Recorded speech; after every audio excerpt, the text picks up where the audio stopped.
ಬಾಗಲಕೋಟ ಜಿಲ್ಲೆಯ ಜಮಖಂಡಿ ತಾಲೂಕಿನ ಹಿರೇಪಡಸಲಗಿ ಗ್ರಾಮದ ಕುರಣತೋಟದ ವಸತಿಯ ಹೊಲಗದ್ದೆಯಲ್ಲಿರುವ ಮನೆಯೊಂದರಲ್ಲಿ ಒಂಟಿ ಮಹಿಳೆಯ ಶವ ಪತ್ತೆಯಾಗಿದ್ದು, ಇದು ಕೊಲೆ ಪ್ರಕರಣ ಎನ್ನುವ ಶಂಕೆ ವ್ಯಕ್ತವಾಗಿದೆ.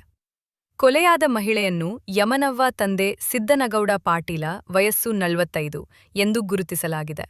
ಮೃತ ಯಮನವ್ವ ಅವರ ಕತ್ತು ಹಿಸುಕಿರುವ ಗುರುತುಗಳು ಹಾಗೂ ಕೈಭಾಗದಲ್ಲಿ ಗಾಯಗಳ ಗುರುತುಗಳು ಕಂಡುಬಂದಿದ್ದು, ಕೊಲೆ ಮಾಡಿ ಪರಾರಿಯಾಗಿರುವ ಶಂಕೆ ವ್ಯಕ್ತವಾಗಿದೆ.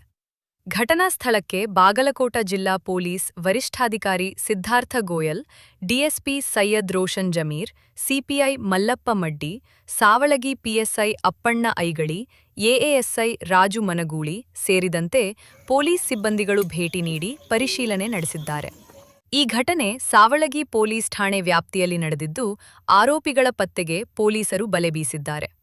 ಪ್ರಕರಣ ಸಂಬಂಧ ತನಿಖೆ ತೀವ್ರಗೊಳಿಸಲಾಗಿದೆ. ಈ ಕೊಲೆಯ ಹಿಂದಿನ ನಿಜವಾದ ಕಾರಣ ಏನು, ಆರೋಪಿಗಳು ಯಾರು ಎನ್ನುವ ಎಲ್ಲಾ ಅಂಶಗಳ ಬಗ್ಗೆ ಪೊಲೀಸರು ತನಿಖೆ ನಡೆಸುತ್ತಿದ್ದಾರೆ. ಸುಮಾರು 6 ಗಂಟೆಗೆ ನಮಗೆ ಮಾಹಿತಿ ಬಂತು. ಹಿರೇಪಳಸ್ಕಿ ಒಂದು ಊರಲ್ಲಿ 40 ಇಂದ 50 ವರ್ಷ ಒಬ್ಬರು ಮಹಿಳೆದು ಮರ್ಡರ್ ಡೆತ್ ಆಗಿದೆ ಅಂತ ಇನಿಷಿಯಲಿ ಮಾಹಿತಿ ಬಂತು. ನಮ್ಮ PSI, ನಮ್ಮ ಇನ್ಸ್ಪೆಕ್ಟರ್, ನಮ್ಮ DSP ಅವರು ವಿಸಿಟ್ ಮಾಡಿದಾಗ ನಮಗೆ ಮರ್ಡರ್ ಅಂತ ಡೌಟ್ ಬಂತು.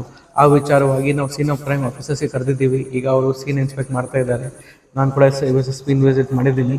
ಈ ವಿಚಾರವಾಗಿ ಮತ್ತೆ ಯಾವ ರೀತಿ ಆಗಿದೆ, ಆಫೀಸ್ ಏನಾಗಿದೆ, ನಾವು ಹೆಚ್ಚಿನ ತನಿಖೆ ಮಾಡ್ತಾ ಇದ್ದೀವಿ.